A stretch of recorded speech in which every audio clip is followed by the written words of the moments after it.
delivering solution to these challenges.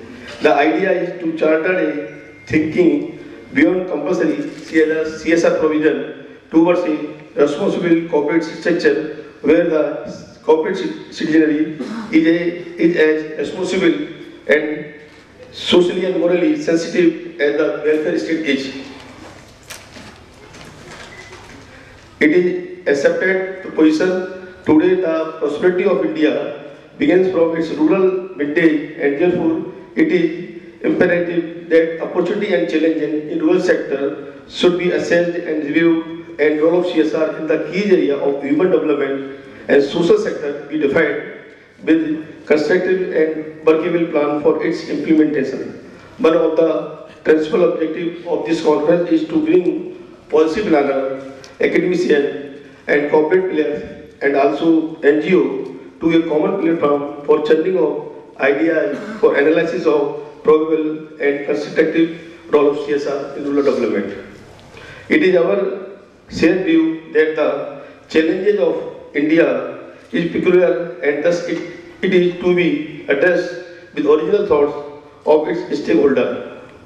I think industry and corporate are also conscious of social problems as the government is. I hope that the outcome of the knowledge, words and wisdom and thoughts shared by our respected guest speakers during the conference will not only enrich us but also give a payment to the policymaker and executor also. CSR Research Foundation thanks and welcome Dr. Ramsingh Kadiriya for extending his support and for sparing valuable time out of his busy schedule. Thank you, sir. CSR Research Foundation thanks Ministry of Rural Development, Government of India, particularly Sri L.C. Goyalji, Secretary, Ministry of Rural Development, for providing us entire support and presence. I welcome and thanks Sri Shyam Laluji, Sri Yogananji for their sparing valuable time. CSR Research Foundation acknowledges the contribution and active participation of our knowledge partner, ICFE Skill Solution Private Limited, for their planning and support. CSR Research Foundation welcome and thanks our associate URS Verification Private Limited, International Good Society of India, Extra June, Sub Rural India Foundation, Gaumata Foundation and RKCS Agri Society for their support. I also welcome all the speakers, participants from different ministry, corporates, NGO and other professional bodies and the friends of media and electronic media person. With these words, I once again welcome all of you. Thank you, Jai Hind. Thank you, Mr. Agrawal. Now I'm calling on the dais a very senior retired IAS officer who have seen the Parliament, Upper House and served the different ministries. In the last, which served as the Defence Secretary, Dr. Yogi Narayan Sahab, to talk about how in today's time the corporate can play a role through the CSR in the rural development sector. Dr. Yogi Narayan Sahab.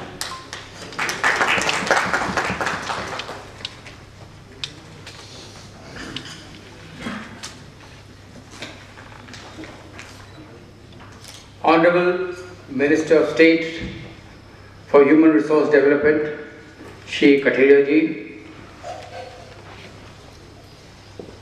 Honorable members on the dais, our distinguished Secretary Rural Development, Mr. Goyal, fellow members of the CSR Foundation. First of all, I would like to congratulate the CSR Foundation for organizing this seminar on CSR, because it has become not only very relevant but very important in the development of this country. CSR consists of three words: corporate, social and responsibility. Corporate we all understand because it represents the world of industry and commerce and all the corporations involved in it. Now, what is the importance of the word social? And I was going through it as to why we developed this concept of corporate social responsibility. And I found the answer in the Constitution. The Constitution says, "We, the people of India, having solemnly resolved to constitute India into a sovereign, socialist, secular democratic republic, and to secure to all its citizens justice, social, economic and political." So we have given prime importance to social development. And that is why it's not only the government which is responsible for development, it is also the corporate sector and the non-government sector which is also responsible for social development. And that is why all corporates have a social responsibility towards this, not only from the viewpoint of the government, but from the viewpoint of the Constitution which I have just read out. The guidelines for the corporate social responsibility very clearly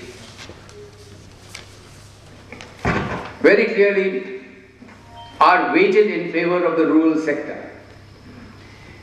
In Schedule 7, it lists certain items as qualifying for the CSR. It says eradicating hunger, poverty and malnutrition, promoting preventive health care and sanitation, and making available safe drinking water. It talks about promoting education, including special education and employment, enhancing vocation skills, especially amongst children, women, elderly and the differently abled, and livelihood enhancement projects. And I was told by Secretary Rural Development that livelihood enhancement projects are very much a part of the rural development project. Then empowering women, setting up homes and hostels for women and orphans, ensuring environmental sustainability, ecological balance, and protection of national heritage, which is very important in the rural areas. And last, it talks about a general issue called rural development projects. So CSR in rural development is very much imbibed and included in the objectives of the CSR as laid down by the Government of India in the Ministry of Corporate Affairs. Article 51A also talks about fundamental duties, and it talks about to value and preserve the rich heritage of our composite culture. Large part of our heritage is located in the rural areas, and the emphasis is that the corporates must promote preservation of natural heritage in the rural areas, and secondly to protect and improve the natural environmental ecosystem, including forests, lakes, rivers and wildlife. The 12th five-year plan, and I am mentioning all this to say that the thrust of the government's policies also is on rural areas, and the 12th five-year plan talks about faster, sustainable and more inclusive growth. And you cannot have growth without the 70% of the people living in rural areas. Unless they grow, you cannot have inclusive development. And 29% of our people, according to the statistics of the Planning Commission, live below the poverty line, of which more than 80% live in the rural areas. Here again, the emphasis is that we must try to include these people in the inclusive growth. According to me, sir, the CSR should supplement government programs, as the government programs have been identified those thrust areas which are necessarily to be developed in this country. The Planning Commission, the government in its wisdom, has concentrated on certain thrust areas.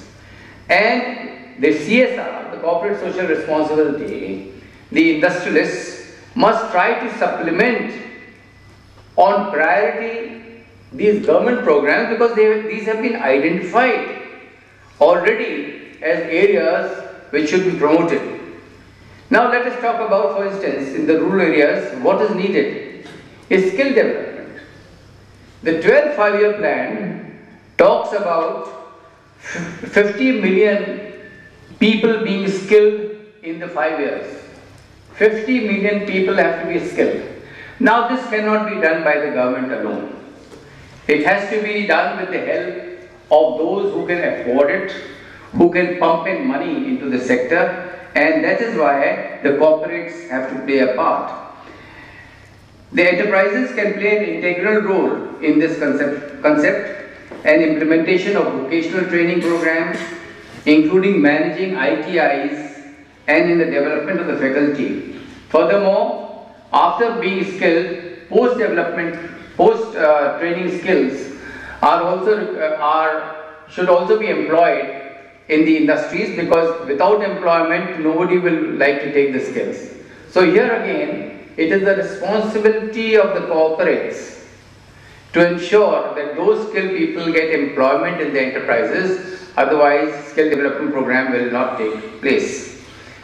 The second area that has been identified and in which I feel that the corporate sector should play a big role is in the area of nutrition. India, as you might be knowing, has the largest program in the world concerned with child development, and yet malnutrition is the foremost problem in this country. Now, the corporates can play a big role by ensuring that enough nourishment reaches the children.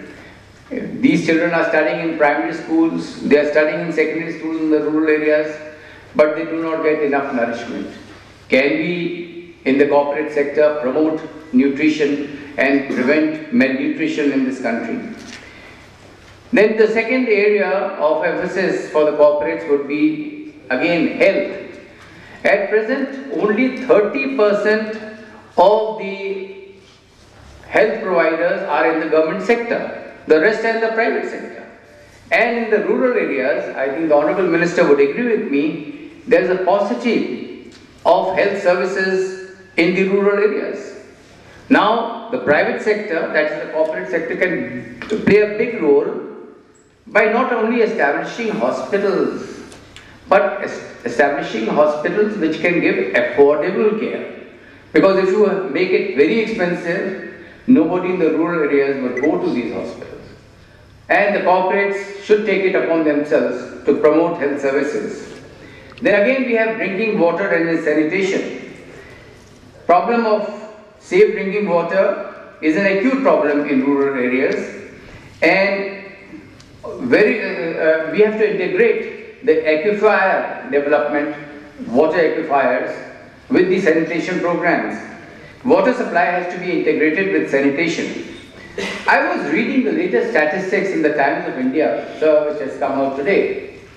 It says that under the rural sanitation programs, against a target of 1,25,32,963 individual household latrines, only 24 lakh households have their individual latrines, which is only 19.78%. Now this is again an area where the corporates can play a big role. Even in schools, against the target of 82,078 schools which were to be provided with toilet facilities, only 15,608 have been provided.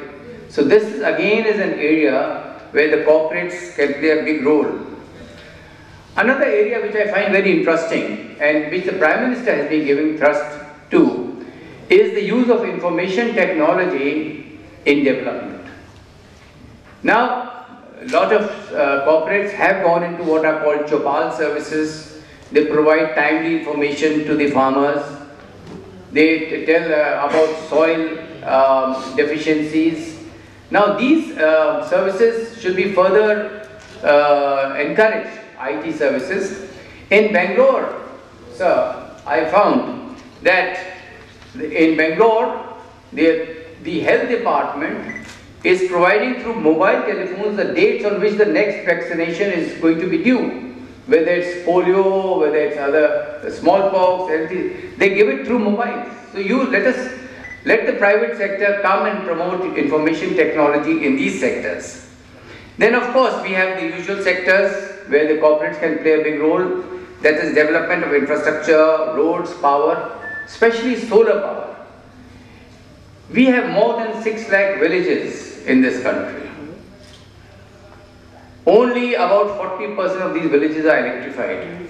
Can the private sector play a big role in developing solar power, renewable energy to provide power to these villages?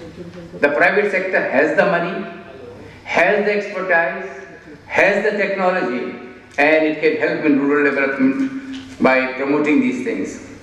Then of course, we have education. Even though 90%, we claim that 90% of our primary school going children are in schools, but today a class 5 student cannot do maths of class 2. He cannot add or subtract what should have been done in class 2. Can the corporate sector come into this area of education? It can play a big role and fill in the gap and the deficiency. So that the area is vast.